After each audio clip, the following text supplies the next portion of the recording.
Good morning, everybody. How are you? Happy Tuesday.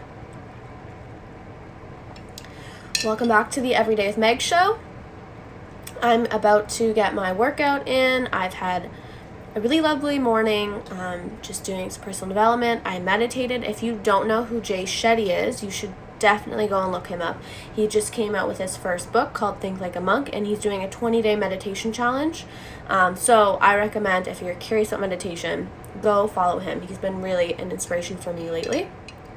But today we are talking about consistency, and I feel like consistency is like my superpower. So Emerge Mentoring, we did a free 5-day challenge last week, and one of the prompts that we had gave all the challengers was to figure out what your strength is, your asset, your superpower. What are you really good at? And for me, it's definitely consistency. So I wanted to share with you guys some of my best tips and practices to be consistent, especially leading into a season where it's the first day of fall and we're moving into a season where we're going to be staying inside a little bit more than in the summer, depending on what's going on in the world. A lot of us are being really mindful of where we're going, how often we're going out, and so that means that we're spending a lot of time in our home with our family or on our own. And so how can you still be consistent with your healthy goals and your healthy routines and habits, and consistent with your work stuff in a way that feels good and keeps you inspired? So let's get to it. First tip for consistency. Toby, it's just the basketball. Oh no, hold on. Guest appearance. So anyways, first tip. I actually heard this from Jay Shetty yesterday, and it really struck home with me, and it was the reminder that we need to consume motivation every day, just like we consume food or water. Motivation is not just like a one-time thing. It's something we need to consume consistently. Just like when we are hungry, we eat food. When we're thirsty, we drink water. In order to stay healthy, we need to be mindful of that. So in what ways are you consuming motivation daily, and in what dose? So some days you're going to need a larger dose of motivation. You're going to really need to fill that cup up. And other times, motivation is like, you're already feeling pretty good and you just need that extra kick in the butt. So, for example, I want you to think about if you are internally motivated or externally motivated. And I'll dig into this in a future video, but just start thinking about it for yourself right now. Are you internally motivated? So inside, you can pull that out of yourself. There's something in you. Or are you externally motivated? And there's no right or wrong. There's a lot of leaders in the personal development industry who have talked about this, which I love. And it doesn't even matter. It's just something that we'll talk about this more in the future, different tactics that you can do to help with keeping motivation a consistent practice in your life. So just think about it. But first off, just know that you're going to need to consume motivation daily in order to keep consistency moving forward. Number 2, tactical. Set your space. So depending on what you're doing, I'm going to use yoga, a home practice, as an example today. So if you are practicing yoga from home, this is something you want to do consistently, or just moving your body in general, setting your space is going to be really important. And when you're practicing at home, the people you live with, the animals, the children, partners, so on and so forth, I might have to have a bit of a role in that. And so that includes knowing where you're going to practice, and I recommend practicing or moving your body in the same space in your house every day. So it just becomes this kind of sacred environment, so that when you land there, you're like, this is my time for me. Yoga is a great example because you lay a yoga mat out. So when I'm at home working out, I always use my yoga mat just because it does set my space. And a yoga mat doesn't take up much space. I know a lot of people who practice yoga just beside their bed, between the side of their bed and the wall, and your yoga mat fits, and that's their space, right? The second, for setting your space, sight, sound, smell. So is there something that you could, like an essential oil diffuser, or lighting a candle, or lighting incense? In what ways does that help you? Laying your clothes out the night before or the hour before, so that you see that as a signal, like, I'm going to put these clothes on and I'm going to feel I'm going to start to feel a little bit more ready. I also have, this is what I call my jar of ambition. It's a pre-workout. This, when I make this, it starts to set the tone for me. Like, okay, we're going to move our body. We're going to get moving. I roll my mat out. All just little cues to your brain to say, okay, we're getting ready to do something here. We're getting ready to move our body. So setting your space is really important. And when I talk about the people you live with, those cues are also cues for them. Like, oh, she's rolling her mat out. That means that she's going to start moving her body. Oh, he's going to put on his workout clothes. That means he's going out for a run. Those little cues help to set the space for also the people around you so that they can support you or set themselves up in a way that they need to be prepared or supported so that you can do your thing and take that time for yourself. So setting your space is important, and this will take a bit of time. So even for me in my space, I started like moving things around, or what felt good, or what can I have near me, and what smells helped, like what essential oil diffuser did I need, or plants. Like these things can grow so that the more used to practicing at home you get, the more that you'll start to enjoy that space and you'll start to make it your own. Okay, 3, habit stacking. So if you've never heard of habit stacking, the definition is stacking 2 habits back to back. The first habit being one that you're already doing on a regular basis, and then you stack a new habit underneath of it. So that cue, the first habit that you're already doing is your cue. No, Toby. And then the second one is your new one. So for example, Dave Hollis, and another leader in the industry, his example for habit stacking was he went to the bathroom, just a normal habit, part of what the body needs. The second cue was 10 push-ups before he washed his hands. But it's because you go to the bathroom, he's drinking a lot of water because he's trying to be healthy, go to the bathroom, 10 push-ups. And so you can imagine if you're drinking a lot of water, you're going to the bathroom a lot, that's a lot of push-ups. And so that was his way of habit stacking. For you, it might be like coffee, for example. You're going to make yourself a coffee in the morning. The next thing you do is press play on a meditation. Or brushing your teeth. The next thing you do is put your workout clothes on. That's the first one is your cue. It's something you're already doing, and then I want you to stack that back to back with something else. So that's a great tactical way to add things on into your life that are healthy.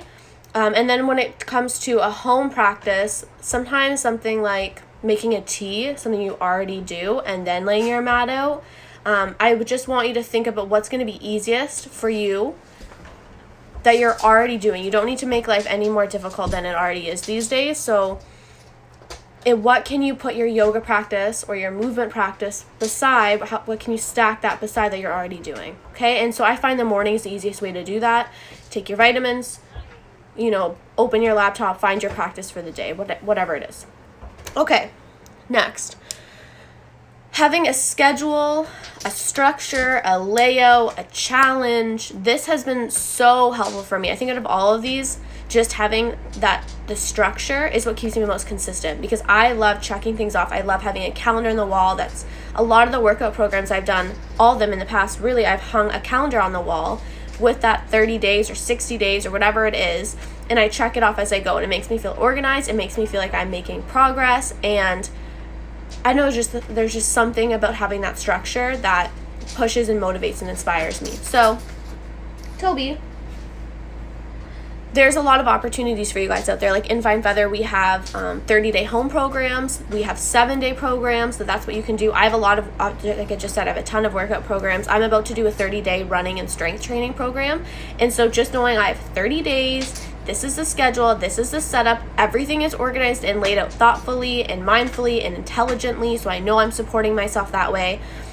That structure really, really helps me. So I want you to go out there and find some kind of structure for yourself so that you can even look back 30 days, 7 days, and be like, wow, this is the progress. This is exactly what I did. I was intelligent with this. I stuck to it. And start small. Maybe 30 days or 60 days is too much for you. There's a lot of people out there in the world doing a program called 75 Hard, and that might be too much for you at first. Other people, though, they want to go balls to the wall right away. Do it. If that's you, you do that. And that's starting to be me, where I'm like, if I'm going to do it, I'm going to go all the way. But maybe for you it's 7 days, maybe for you it's 3 days, but what I want you to do is just start exploring what that structure looks like for you and what feels good. Okay, 5. I say this probably in every video, accountability is so powerful, so freaking powerful. Hold yourself accountable to other people, to your social media, to a workout buddy, to your yoga teacher. In what ways can you hold yourself accountable? So for me, posting on social media with you guys has been my accountability. My virtual studio, my clients in there, I post every day to show up for them because I want them to show up for themselves. Accountability. If I don't show up, one of my girls, Christina's texting me like, what's going on in Meg's world? Everything okay? That's accountability. That's support. I want you to find someone who is maybe in the similar headspace of whatever you're moving towards. So if you're trying to have a consistent yoga practice, for example, find a yoga buddy, a yoga friend. You can text each other to show up for classes together. You can sign in live together. Maybe it's even just posting and tagging the yoga studio. And so you're like, I'm tagging them. I'm showing up in this way. A lot of these tips I'm sharing today on consistency give you a bit of wiggle room so that it can be unique for you and your life. I'm not saying this is exactly what you need to do, but I'm saying that this is the area that you need to be in to make this happen. So Toby, so let's go back through them, and I want you to even take a notepad out and write down some ideas that might have come up for you, and even and pick one of these to start with, to start moving in the direction of consistent movement or consistent whatever. So 1, consume motivation daily, just like you consume food or water. In what ways can you consume that? Is it specific social media accounts? Is it a podcast? Is it a music playlist? In what ways in what ways does motivation show up for you and really fire you up? And consume it every single day. 2, set your space. Where are you going to move your body? How can you have it set up so it's nice? Do you need props? Are you going to set your clothes up? Are you going to turn on essential oils? Is it a music playlist you turn on to set your space? Get clear on what that is for you. Habit stacking. What is a habit you're already doing today, and in what ways can you stack a healthy habit, a new healthy habit right behind it? 4, have a schedule, structure, layout, a challenge. Have something that allows you to feel organized, allows you to feel supported, so you know this is exactly what I have to do. You don't have to overthink it, especially if movement is something maybe newer to you that you're trying to invite in consistently. Just having it pre-organized for you is better, and it gives you way less time to talk yourself out of it too. If you're like, I don't know what work I'm gonna do today, for me, those are the days where I kind of maybe would back out unless I push myself with all these other tips. So I want you to have that structure planned out, even if it's like Sunday night, you say, this is what I'm doing for the next 7 days, and you plan it out yourself. You don't have to, dig into someone else's program, but for me, I just find it most helpful. Okay, and then the last one, accountability. Find something or someone to hold yourself accountable to, and then even have some way that you could celebrate at the end of that with that person. Like, okay, after these 7 days, we're going to do the X, Y, and Z every day for 7 days, and then we're going to celebrate on day 8, and have that something to look forward to with your accountability partner. So powerful. So I hope these tips helped you and inspired you to think about where you would be. Toby, stop it. He's getting chewy today. Think about where you'll be at the end of those 7 days, or how you'll feel when you're really consistent with your movement practice. Think about even mentally, if you did 7 days of yoga at home straight, how good would that feel? Think about how you feel today and know, I'm going to feel more focused or more clear. If you want to drink 3 liters of water every single day, think about in 7 days how clearer you feel, how much healthier you feel. Maybe your cravings are going to be better. I want you to really focus on how you will feel, and then use these tactical tips to follow through and move forward. Because consistency for me is like a wheel. Once you get going, once you start pushing forward, it just gets easier. It gets easier. It's part of your habit, it's part of your routine, and you know how much better you feel, and that's the drive that keeps you going. So I hope these are helpful. If you have any other tips or things you want to share in regards to consistency, if you feel like that's your superpower, let's gain forces and share that with the community. And I'll see you guys soon.